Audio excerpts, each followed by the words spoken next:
Greetings. Today's talk focuses on configurations for the Model 3 and then in a minor way the X and S for 2017.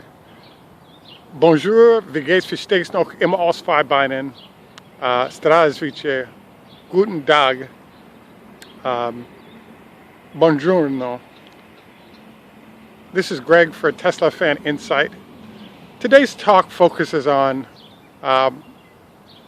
early configurations for the Model 3 primarily, but this actually affects the Model S and the Model X as well.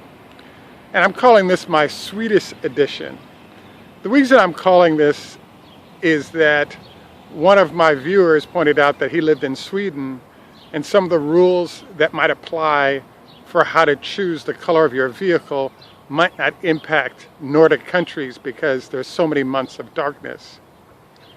So there, in essence, instead of what Elon Musk described as two options, which is color and tire width, that one could choose from, there are actually three options that one has to think about as you go into configuration.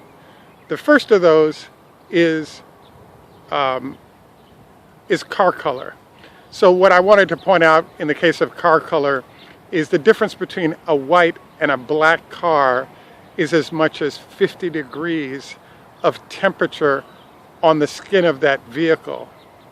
So why this is important is that it turns out that if you have to run your air conditioner, you can give up between 38 and 48% of your mileage in the form of electricity used to run that air conditioner. So by choosing a lighter color car, you'll find that more often than not in sunny environments, you won't need the air conditioner, hence you'll get more range. My original statement was that I thought it would be a 5 to 10% penalty, but by going for the black or very dark color vehicle, you can have almost a 50% loss in range on that vehicle if you primarily live in a sunny environment, because you have to run the air conditioner to cool the vehicle down from the hot skin temperature you're experiencing. Now, please note, if you choose a black vehicle, that's fine. I think black is the best looking color of any vehicle. It is an extremely desirable color, or a very dark color on the lower part of the color spectrum, maybe a dark blue or something of that ilk. The key to it is once you get into EVs, there can be challenges associated with choices that are no big deal when it comes to regular cars or regular ICE engines. So choose your color carefully.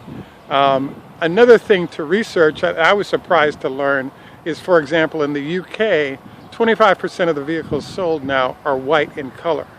I was really stunned to learn that there can be a 10 or 20% impact on the resale value of the color of the car chosen based on the color you chose originally. So I really think that color choice from electricity standpoint as well as resale value standpoint might be something to consider as you're going into your configuration for your Model 3 S or X.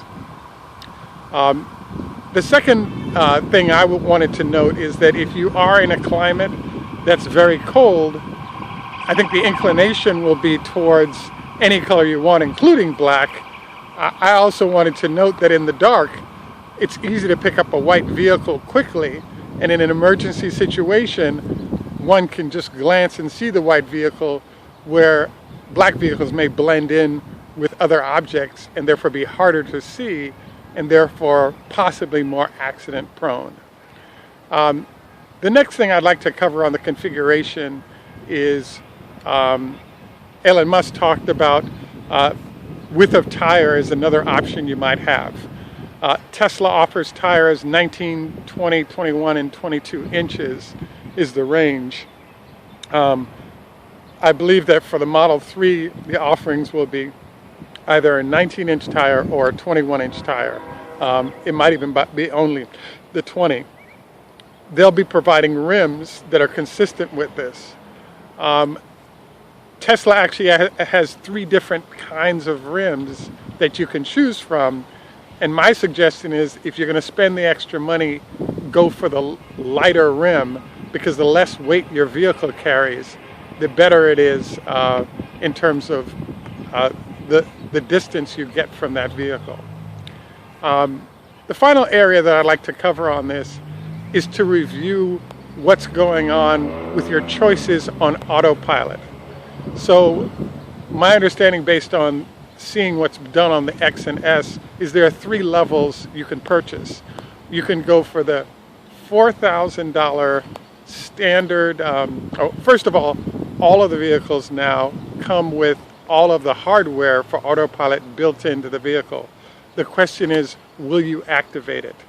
So what this entails is that if you spend about $4,000, you get, I want to call basic autopilot. This means cruise control, you know, some decent features, etc., etc. If you spend a pre-order extra $3,000, you get future access to autonomous driving without having to pay anymore. The challenge with this is that if you choose this now, you save $1,000. The issue is that that stuff is not approved, at least in the United States and most of the European countries, for use right now.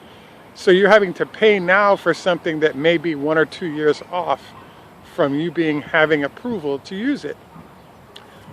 I will say that if you're a Tesla fan, they could use the cash, because they're losing money on all the Model 3s being sold this year as they ramp production. So it is a nice thing to get folks to pay for and order the full, I want to call it $8,000 autopilot system now, versus waiting on it until it becomes available. The other option you have, if you really want to save money on the ordering of your vehicle, primarily with the Model 3 and the S, is you can choose to not get any of the autopilot, even though the hardware is there, and you actually save about $8,000 on the vehicle, but they'll charge you more if you change your mind later and would like to have all of that equipment activated. So I think it's worth thinking through how to configure your vehicle in these fashions. At this point, I think that if I were building a vehicle, if it was a very cold country with a lot of snow, I'd probably go for the narrowest tire possible, because this gives me a rim setup so that I can get snow tires or other things in there without any headaches. If I go for the extra wide tire originally, the rims don't allow me to possibly use tires that handle snow as well as give me better clearance across the snow after it's snowed for a while. So I think, you know, this makes sense. If you particularly are in a heavy snow category, you almost want to have different setups for summer and winter versus an all-weather tire or something of that ilk. If you choose to get rid of your Michelins, they're excellent tires, and you can find that out there. You also have the option there of run flat tires if you're in an area with very bad roads that destroy tires a lot. So again, I'm calling this my Swedish edition, because the folks that are in the snowy territory and dark areas don't need to get a white car per se, because they don't have that much sunshine. But I actually think there are benefits to doing so.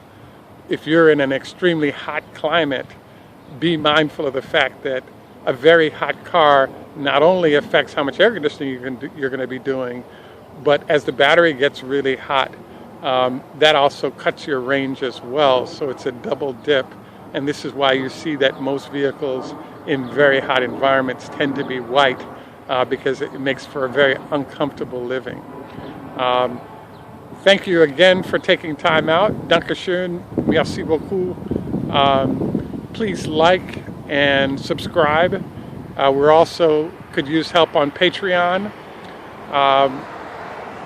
Tschüss, macht's gut, au revoir, à tout à l'heure. Lahitraot, Choda Hafez. And look forward to our next conversation on Tesla Fan Insight.